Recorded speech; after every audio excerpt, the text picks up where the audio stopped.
Um, and then what I do, it's like the dating game, you know. It's like I go and hide in a soundproof booth, not to chill your chat.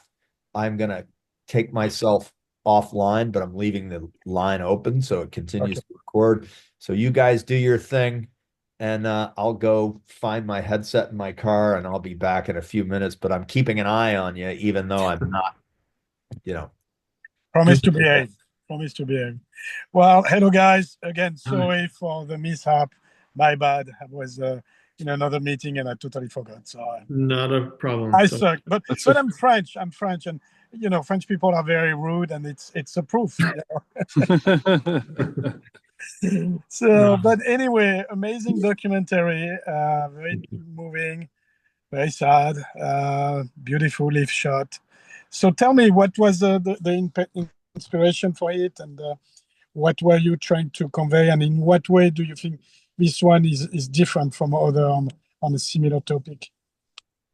Weston, I'll take a swing. So basically, my last film that I did was in the same place in Nuevo Laredo, Mexico. And when I left my last day crossing back into the US after shooting there were lots of questions that I had about some of the things that were going on that I didn't quite understand. And that went on for about a year until a friend passed me an article that was written by my friend in the other box there, Weston Phippen, about the story of an American teenager who had gone missing. And for me, as someone who has covered border issues and Latin America and the U.S. led war on drugs, I thought what Weston had done very well was connect this human story of a mother who lost her son to some big issues that I think are important to examine. So for me, as a filmmaker, that's what I'm always looking for, and Weston's work and his time that he spent with his family, getting to know them and researching the story, really was a good place for me to start. And what about for you? Well, for me, so I had been kind of looking for a story like this for a little while, and for me, I mean, part of your question was what's different about this than in documentaries or stories on a similar subject, and for me, it seems like a lot that's written or filmed about the drug war is about kind of cartel violence, right? And kind of almost this like narco voyeurism where they're looking at, these big bad guys and talking about some gruesome stuff. But a big part of the war that's and the violence that's been going on in Mexico since 2006 when the war began is the deployment of military, right? Using soldiers as like kind of a quasi police force. So when it started out, there were about 50,000 troops around the country. Today, we're at 300,000 Mexican soldiers deployed all over Mexico. They outnumber local and municipal police forces. They don't have a national police force anymore. And part of what comes along with using soldiers to patrol streets is, they're not trained to investigate crimes. They don't collect evidence. They shoot on suspicion. And suspicion can be here's some guys with tattoos. Here's these guys driving a car without a license plate or with plates from Texas, which the cartels sometimes use that.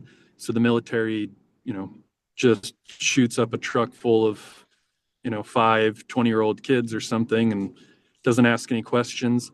And I think that that's an important part of what's happening there, but also the connection to the U.S. I mean, we've spent billions of dollars funding this war. The Department of Defense was spending 70 million a year to go and have our special forces train them in their military bases, and also flying Mexican soldiers and special forces up to our military bases to train them. So at some point it becomes, how much how much moral responsibility for what's happening there should we own? Do we have in this as the United States? So Wow, yeah. incredible. What were the various challenges that you faced making that movie? Um, And Yeah, I mean, so getting financing was a big challenge from the start, and we never got any. We bootstrapped this. We all put in some blood, sweat, and tears to get it made. So that was a big challenge. Working in Nuevo Laredo, for all the reasons that you can imagine, is a very challenging place. And although we found ways to mitigate any safety concerns for our crew, it's still, you have to keep an eye on behind your back and make sure things are safe every day. Those were kind of the biggest challenges, and then really what wasn't a challenge, and thanks to Weston's hard work over the years and building relationships with the families and with the activists, was getting these people to share their stories and their lives with us. It wasn't just interviews. We spent lots of time following them with a camera.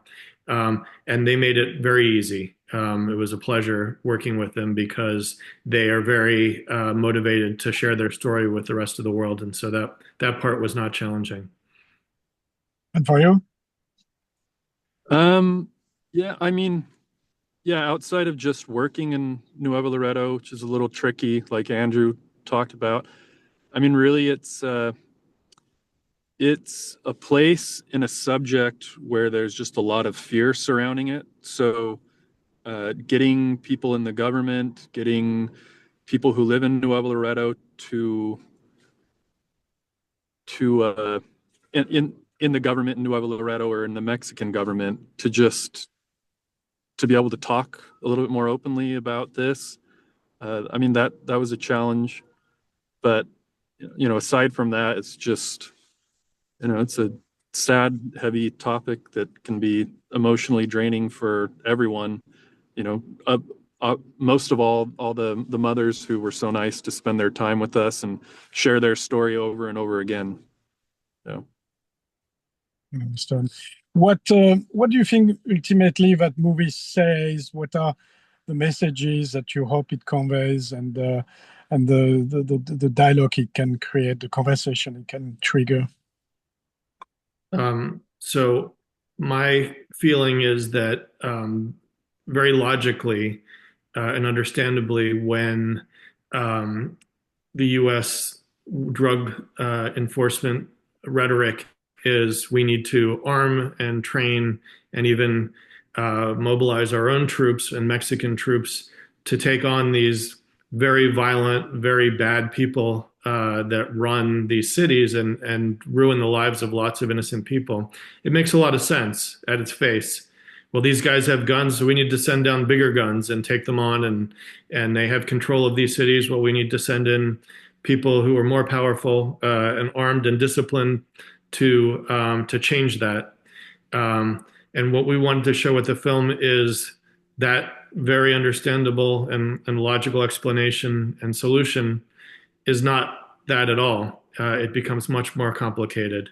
There's lots of unintended consequences and lots of collateral damage and lots of innocent people who are killed, and spikes in violence after the military is sent into these places rather than the opposite. So that to me is an important message that we can tell through the story of these families. And what about Yeah. for you? Yeah, I mean, Andrew hit on it really well. I think what we're seeing right now with Trump, using leverage and tariffs to get Mexico to react. Mexico is going to react by deploying more troops, and we know that is not going to work because it hasn't worked for 19 years. I mean, in the time that they've declared a war and that they've unleashed the military across the country and we've trained all these people, homicide rate has tripled. It's 3 times as bad as it was when the war started. I don't think anyone would say there's any fewer drugs coming across the border. I mean, yeah, the most evident thing that's happened is massive human rights abuses and lots of dead people. And so it's just relying on firepower is not going to help anyone do anything. Wow. Being at the Santa Barbara Film Festival, what does that represent to you? What are the expectations, the hope? Well, for me, I've been working on this, and Weston too. We've been working on this for off and on for 5 years now. And so tonight, in a few hours, it will be the first time anyone outside of our little bubble of filmmaking team will see it. And that's the whole point of making a film like this, is so people can see it, and hopefully it gets people thinking and talking about things and learning about things. And feeling things too. So I'm very excited to be in the room, and frankly a little bit nervous to be in the room as a first audience that is not us is seeing it and responding to it. And of course the hope is that some people will see it and tell their friends, and there'll be someone who comes along and wants to show it in a larger forum. We will travel to film festivals, of course, but the ultimate objective is to put it somewhere where anyone can stream it on demand and talk about it. So that's kind of where I am right now. And what about for you?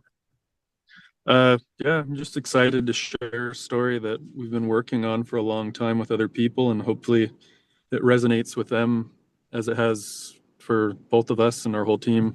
Been working on this for a long time. Great.